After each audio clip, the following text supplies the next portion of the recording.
저와 여러분을 살리는 생명의 피는 예수님의 피밖에 없는 줄 믿습니다. 세상에서 가장 짧은 명설교 이야기가 있습니다. 시골에서 목사님 한 분이 작지만 교회 장로님 한 분을 세워 목회를 재미있게 하고 있었습니다. 그러던 어느 날 목사님이 여름 휴가를 멀리 떠나시면서 부득이 수요 저녁 설교를 이 장로님께 부탁을 드렸습니다. 그러자 장로님은 오직 예수님의 십자가 보혈만을 잘 전해야 되겠다 싶어서 예수님의 피와 관련된 본문들을 선택해서 열심히 여러 장의 원고를 썼습니다. 이윽고 수요일 저녁이 되어 다녔었는데 앞이 캄캄해지기 시작하더니 원고가 눈에 하나도 안 들어오는 거예요. 그래서 떨면서 이렇게 한 말씀 전했다고 합니다. 여러분, 우리를 구원하는 피는 소피도 아니고 양피도 아니고 오직 예수님의 피밖에 없습니다. 할렐루야. 저와 여러분을 구원하는 피는 오직 뭐예요? 예수님의 피밖에 없습니다. 그랬더니 이 설교가요, 그 시골교회 부르의 명설교가 되었다라는 거예요. 종교개혁자 마르틴 루터도요 이런 명언을 남겼습니다. 성경을 짜봐라. 구약에는 소나 양 같은 짐승의 피가 나오고 신약에는 예수님의 피가 나온다. 여러분, 성경은 구약이나 신약이나 핵심은요 예수의 피입니다. 예수님의 보혈입니다. 오늘 설교를 통해서도 꼭 예수님의 피를 발견하시기를 주님의 이름으로 축복합니다. 오늘 본문 배경은 이렇습니다. 출애굽 어린 양 죽음을 연상케 하는 유월절 즈음에 예수님께서 벳세다 들녘에서요 보리떡 5개와 물고기 2마리로 이 굶주린 2만 명의 사람들을 먹이십니다. 여기서 떼어지는 떡은요 그 다음에 유월절날 십자가에 달려 피 흘리며 찢겨질 예수님의 피를 상징했습니다. 이때 떡을 먹고 배불렀던 사람들이 광야에서 자신들의 조상에게 40년간 떡을 공급했던 모세를 떠올립니다. 그리고 예수님을 제2의 모세로 추대하여 자신들의 먹고 사는 문제를 해결하려고 했습니다.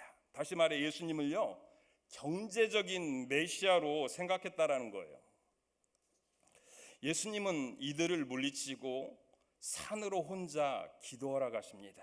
기도하는 사이 가버나움을 향해 먼저 출발했던 제자들이 풍랑을 만나 고생하는 것을 보시고 무리를 걸어서 제자들에게 가서 풍랑을 잠잠케 하고 함께 가버나움으로 가십니다.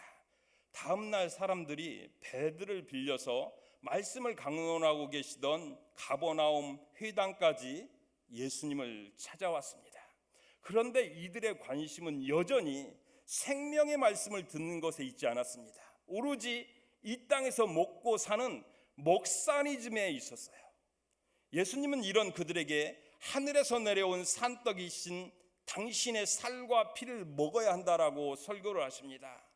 육적 차원에만 매몰되어 있었던 무리들은 예수님의 영적 설교가 귀에 도저히 들어오지 않았어요. 자신들에게 인육을 먹으라고 하느냐며 그 자리를 떠나버립니다. 심지어 예수님을 따랐던 일부 제자들도 예수님을 사이비 선생님이라고 하며 떠나버렸어요. 이러한 배경을 염두에 두고 오늘 본문을 함께 나누면서 예수님이 어떤 분이신가 한번 생각해 보겠습니다. 첫 번째로 예수님은요 이 땅의 영혼의 밥으로 오신 분이에요. 할렐루야. 예수님이 어떤 분이시라고요? 이 땅에 영혼의 밥으로 오신 분이시다라는 거예요. 우리 48절 말씀을 한번 같이 읽어보겠습니다. 48절 다시 읽습니다. 시작. 내가 곧 생명의 떡이니라. 방금 읽은 구절에서요 예수님께서 자신을 생명의 떡이라고 말씀하시는데요, 떡을 헬라어로 알토스라고 하고 히브리어로 렘이라고 합니다. 이것은 밀가루로 반죽하여 화덕이나 번철에 구운 둥근 모양의 것으로 두께 1cm, 직경 10cm 되는 피자 도우 같은 것입니다. 이것을 영어 성경에서는 빵으로 번역했고 한글 성경에서는 특별한 날에나 먹는 떡으로 번역해 놓았습니다. 객관적으로 떡보다는 밥이 더 적절한 번역입니다. 그리고 방금 읽은 구절에서 생명을 헬라어로 조에라고 합니다. 헬라어로 뭐라고 한다고요? 조에. 요한복음에요 39번이나 조에라는 이 단어가 등장합니다. 이 생명, 라이프를 표현하는 헬라어 단어가 3개가 있습니다. 첫 번째 푸시케입니다. 푸시케는 살과 피를 가진 육의 생명을 뜻합니다. 예를 들어서 예수님께서 산상수훈에서 그러므로 내가 너희에게 이르노니 목숨을 위하여 무엇을 먹을까, 무엇을 마실까, 몸을 위하여 무엇을 입을까 염려하지 말라. 목숨이 음식보다 중하지 아니하며 몸이 의복보다 중하지 아니하냐고 말씀하며 언급하셨던 목숨, 몸이 전부 다 생물학적인 생명을 뜻하는 푸시케로 쓰였습니다. 두 번째 비오스라는 단어가 있는데요, 이것은 세상살이 혹은 경제력의 척도인 돈을 의미합니다. 다음과 같은 예들이 있는데요, 요한일서 2장 16절 이는 세상에 있는 모든 것이 육신의 정욕과 안목의 정욕과 이생의 자랑이니 다 아버지께로부터 온 것이 아니요 세상으로부터 온 것이라 해서 이생, 즉 먹고 살아가는 세상살이입니다. 그리고 누가복음 15장 12절 그 둘째가 아버지에게 말하되 아버지여 재산 중에서 내게 돌아올 분깃을 내게 주소서 하는지라 아버지가 그 살림을 각각 나누어 주었더니 해서 탕자 아버지가 탕자에게 떼어준 재산, 즉 돈의 의미가 비오스로 쓰였습니다. 세 번째로요 조회가 있는데요, 조회는 하나님이 이 세상을 창조하실 때 동물이나 식물에게는 주시지 않고 오직 사람에게만 불어넣어 주신 영적인 생명, 즉 영혼을 가리킵니다. 그 예로 창세기 2장 7절에서 여호와 하나님이 땅의 흙으로 사람을 지으시고 생기를 그 코에 불어넣으시니 사람이 생명이 되니라 라고 말씀하며 하나님이 사람에게만요 영적인 생명, 영혼을 주셨다라는 거예요. 종합적으로 말씀드리면요, 예수님께서 자신을 생명의 떡이라고 비유하신 것은 육신을 살리는 밥이 아닌 영적인 생명, 영혼을 살리는 밥이라는 거예요. 그렇다면 이 영혼을 살리는 밥이 무엇인 줄 아십니까? 그것은 우리 영혼이 반드시 먹어야 될 주님의 말씀이라는 거예요. 사도 요한이 요한복음 1장 1절과 14절에서 예수님을 뭐라 칭한 줄 아십니까? 태초에 말씀이 계시니라. 이 말씀이 하나님과 함께 계셨으니 이 말씀은 곧 하나님이시라. 말씀이 육신이 되어 우리 가운데 거하시며 우리가 그의 영광을 보니 아버지의 독생자의 영광이요 은혜와 진리가 충만하더라. 예수님을요 은혜와 진리가 충만한 태초부터 있었던 말씀, 예수님의 본질이 말씀임을 설명해 주고 있어요. 요한복음 6장 63절에서도요 예수님께서요 살리는 것은 영이니 육은 무익하니라. 내가 너에게 이른 말은 영이요 생명이라. 내가 너에게 이르는 말은 영이요 생명이라고 말씀하시면서 예수님의 입에서 나온 말씀이야말로 영혼을 살리는 생명의 밥이라고 밝히고 있어요. 영적 존재인 사람은요 육신을 위한 밥만 먹고서는 살 수 없습니다. 주님의 입에서 나오는 영적인 밥인 말씀도 먹어야 제대로 살 수 있는 거예요. 에스겔서 37장도 보면 마른 뼈들이 살아나는 이야기가 있습니다. 어느 날 하나님께서 성령으로 에스겔 선지자를 에스골 골짜기, 죽음의 골짜기로 인도하십니다. 그러자 그곳에는 죽은 지 너무 오래되어서 완전히 말라 비틀어버린 살아날 가능성이 1도 없는 수많은 뼈들이 있었어요. 그런데 주의 종 에스겔 선지자를 통하여 마른 뼈들에게 다음과 같은 하나님의 말씀이 선포됩니다. 너희 마른 뼈들아, 너희는 나 주의 말을 들어라. 내가 너희 속에 생기를 불어넣어 너희가 다시 살아나게 하겠다. 내가 너희에게 힘줄이 뻗치게 하고 또 너희에게 살을 입히고 또 너희를 살갗으로 덮고 너희 속에 생기를 불어넣어 너희가 다시 살아나게 하겠다. 그때야 비로소 너희는 내가 주인인 줄 알게 될 것이다. 너 생기야, 사방에서부터 불어와서 이 살해당한 사람들에게 불어서 그들이 살아나게 하여라. 그랬더니 어떤 일이 일어납니까? 죽은 뼈들이 일어나 골격을 갖춥니다. 살이 붙습니다. 힘줄이 생깁니다. 생기가 들어갑니다. 그리고 강한 용사들로 새롭게 태어났다라는 거예요. 한마디로 주님의 말씀이 들어가니까 죽었던 영혼들이 힘센 용사들로 거듭났다라는 겁니다. 여러분, 마가복음 5장에 등장하는 회당장 야이로의 딸과 누가복음 7장에 등장하는 나인성 과부의 아들과 요한복음 11장에 등장하는 나사로의 공통점이 무엇입니까? 죽었지만 주님의 말씀, 내가 네게 말하노니 일어나라, 청년아 일어나라, 나사로야 나오라라는 주님의 말씀이 선포되었을 때 죽었던 영혼이 돌아와서 다시 살아났다는 거예요. 이뿐만 아니라 주님의 말씀이 우리의 머릿속에 들어가면요, 죽었던 세포들도 재생되는 놀라운 일이 벌어집니다. 얼마 전에 지용훈 목사님이 지은 말씀 사수라는 책을 읽어보았는데요, 이분은 뉴욕 증권가에서 노방전도를 하시는 분이에요. 그리고 성경 3,000구절을 암송해서 설교를 암송으로 하시는 분입니다. 책에다 형님의 간증을 하나 적어 놓았는데요, 서울대를 나온 형님이 그렇게 술을 좋아했다고 합니다. 평소에 술을 고주망태가 될 정도로 마셨는데 50대가 되자 그만 뇌졸중으로 쓰러지십니다. 언어와 운동을 담당하는 뇌세포들이 파괴되어 손발이 부자연스럽게 되고 말도 어눌해졌어요. 이를 계기로 교회에 나갔고 하나님의 말씀이 꿀처럼 달게 느껴져 성경을 한 구절 한 구절 암송하기 시작합니다. 그런데 놀라운 일이 벌어집니다. 계속해서 성경을 암송하다 보니까 몇백 구절이 외워졌고 동시에 죽었던 뇌세포들이 다시 살아나 버린 것입니다. 그래서 혀가 자유로워지고 손발이 자유로워져서 다시금 일상을 회복했다는 거예요. 누가복음 5장도 보면요, 밤새 고기잡이에 실패한 베드로가 등장해요. 주님이 베드로의 배에 올라 육지에서 좀 떨어진 다음에 군중들과 배 안에 있던 베드로에게 말씀을 선포하십니다. 설교를 마치고 난 뒤에 가장 가까이에서 가장 많은 은혜를 받았던 베드로에게 깊은 데로 가서 그물을 던져라. 어디로 가서 그물을 던지라고요? 깊은 데로 가서 그물을 던져라 라고 말씀을 하십니다. 그때 베드로는요, 예수님의 말씀을요, 자신에게 주시는 레마의 말씀으로 받고 즉시 순종을 합니다. 그랬더니 그물이 찢어질 정도로 수많은 모기가 잡혀서요, 빈배가 만선이 되어버립니다. 예전에 한 여인이 어린 3남매를 키우고 있었습니다. 그런데 미군이었던 남편이 베트남전에 참전해서 죽습니다. 어떻게든 살아보려고 타자를 배웁니다.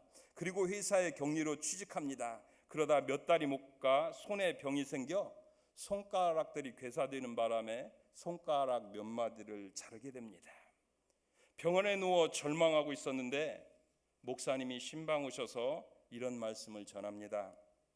하나님을 사랑하는 자 곧 그 뜻대로 부르심을 입은 자들에게는 모든 것이 합력하여 선언을 이루니라. 하나님을 사랑하는 자 곧 그 뜻대로 부르심을 입은 자들에게는 모든 것이 합력하여 선언을 이루니라. 아무것도 염려하지 말고 모든 일에 기도와 간구로 너희 구할 것을 감사함으로 하나님께 아뢰라. 그리하면 모든 지각에 뛰어난 하나님의 평강이 너희 마음과 생각을 지키시리라. 평소에 여러 번 이 말씀을 들었지만 그때는 자신에게 레마로 들려지지 않더라는 거예요. 그러나 평상에서 주의 종을 통해서 선포되는 말씀이 하나님께서 자신에게 직접 주시는 레마의 말씀으로 들려지더라는 거예요. 그래서 그 말씀들을 붙잡고 기도하고 있었는데 하루는 회사 직원이 문병을 와서 퇴원하고 반드시 회사로 다시 돌아오라고 하더랍니다.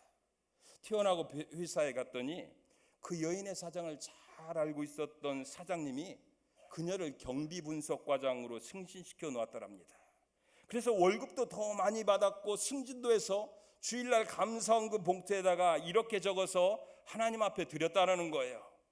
제 손가락 마디들이 잘려졌을 때는 제 아이들을 어떻게 먹여 살려야 하나 하고 절망했었지만 그것이 죽으라는 표시가 아니라 축복의로의 방향전환 표시였습니다. 내 손가락 마디들이 잘라졌었을 때는 제 아이들을 어떻게 먹여 살려야 하나 절망했었지만 그것이 죽으라는 표시가 아니라 하나님의 새로운 축복의로의 방향전환 표시였습니다. 요한 3서 1장 2절에 이런 말씀이 있지 않습니까? 사랑하는 자여 내 영혼이 잘된 것 같이 내가 범사에 잘되고 강건하기를 내가 간구하노라. 그럼 이 말씀에서요 순서가 어떻게 돼요? 영혼, 범사, 건강입니다. 이 뜻은 우리가 먼저 잘 되고 먼저 건강해야 될 것이 있는데 그게 바로 우리의 영적인 생명인 영혼이라는 거예요. 그리고 우리의 영혼을 건강하게 해주고 잘 살게 만들어주는 것은 주님의 말씀밖에 없다는 사실이에요.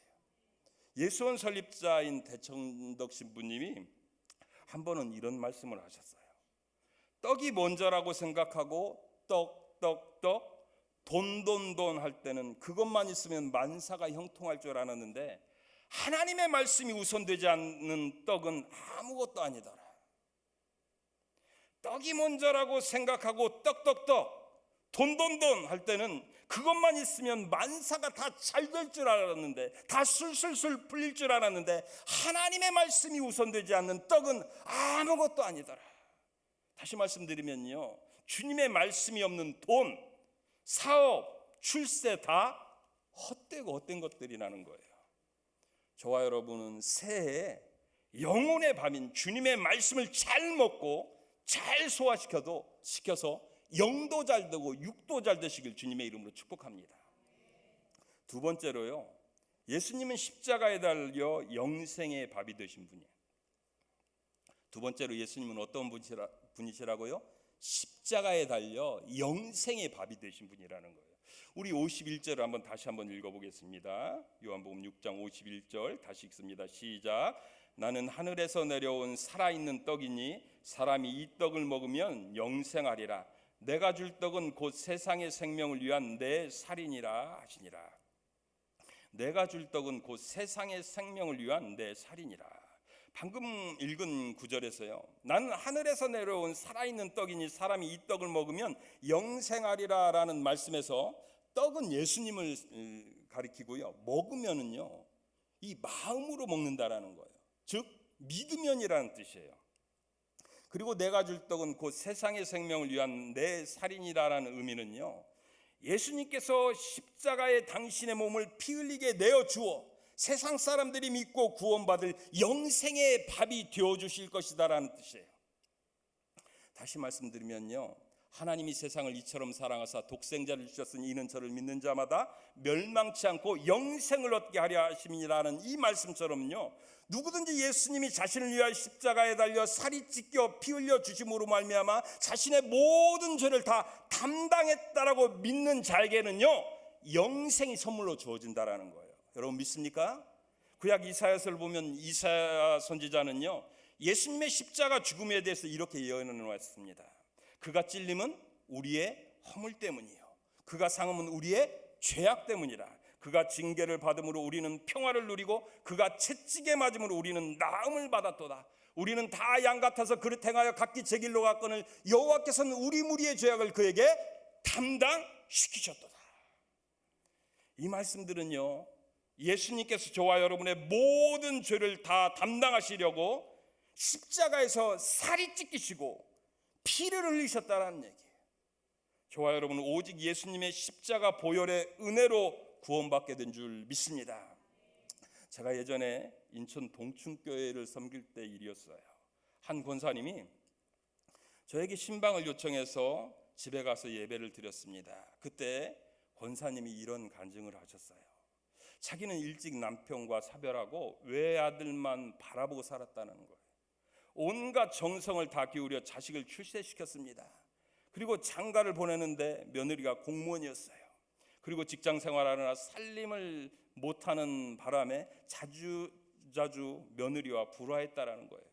그리고 교회 권사인데도 여러 성도님들하고 원성을 높이며 싸웠다라는 거예요. 이런 자기 자신이 구원을 받을 수 있느냐며 울며 하나님 앞에 기도했다라는 거예요. 그때 예수님이 환상 가운데 나타나셔서 자신의 죄가 빼곡히 적혀있는 두루마리 하나를 펼쳐 보여주시더라는 거예요. 그리고 예수님의 피가 그 위에 흐르더니 싹 그 권사님의 죄들이 지워지더라는 거예요. 이 체험을 하고 나서 자신이 죄 씻음 받고 구원받은 것은 오로지 예수님의 피밖에 없다라는 것을 확실히 믿게 되었다는 겁니다. 저와 여러분도 마찬가지입니다.